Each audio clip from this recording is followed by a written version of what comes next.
I hope you've all had a wonderful holiday season with all the warmth and love from your family and friends and animals.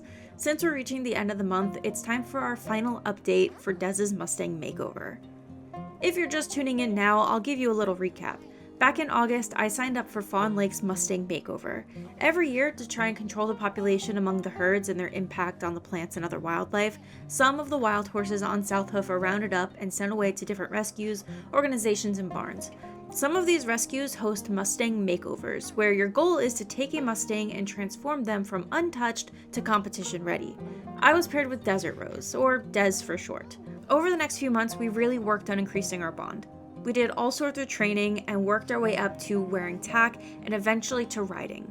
And once she was comfortable, we worked on finding what riding discipline she liked the most. From hunters to show jumping, we tried a lot of different things, but ultimately with her history of riding long days over the vast landscape of South Hoof and her stamina, cross-country seemed like the best fit for her.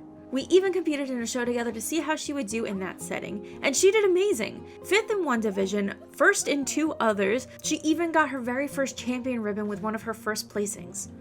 I have been beyond proud of her and everything we've managed to do together. We ultimately had a little over 3 months together, and in that time she's gone from totally wild to a cross-country champion, which is just wild to say.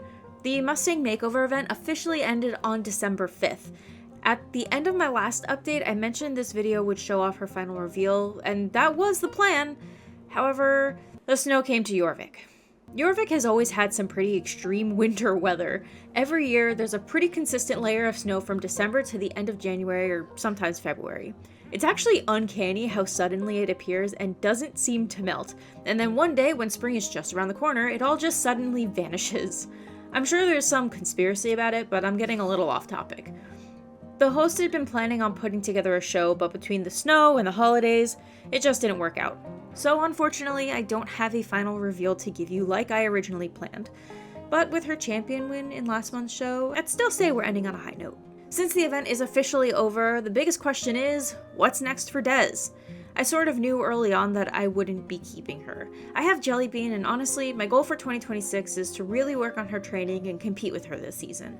I don't have a massive salary, and it's a lot already taking care of and boarding one horse. I just don't think I'd be able to split my attention between the two of them this year. I decided to place her with another rider. Luckily though, I know them dearly and will be able to see her as often as I'd like. I have this cousin from the States who recently moved to Jorvik. He competed in the summer show-offs this summer with his horse Percy, and they actually won the Thoroughbred Flat Race. When it came time to go back to Kentucky, he had this feeling that he should stay, or at least make plans to fully emigrate. So he made some arrangements, and after getting his visa approved, Arlo and Percy officially moved to Jorvik. With the opportunity to expand the business, his family decided to open up a Jorvik branch of their training stable, now called Steel Moon Stables. He had seen my updates on Dez and reached out to catch up. I mentioned I was looking for a new home for her, and he was really interested in taking her on. With the space he has at the stable and the dedication he has for endurance training, I knew she would be in good hands with him. The adoption was finalized a few days ago, and he's going to pick her up later today. It is a little bittersweet that I won't see her every day, but I know this is truly the best outcome for her. And I'll get to still see her when I go visit my cousin's stable. I am excited for this next step in her career, and I'm just so grateful that I got the opportunity to work with her these last few months. That is ultimately all I have for her Mustang Makeover finale update, but it's definitely not the end of her story. I'm going to take her out for a short ride in the snow and clean her up a bit before Arlo gets here. If you've been with us since the beginning, thank you so much for all of your support. I'll see you next time.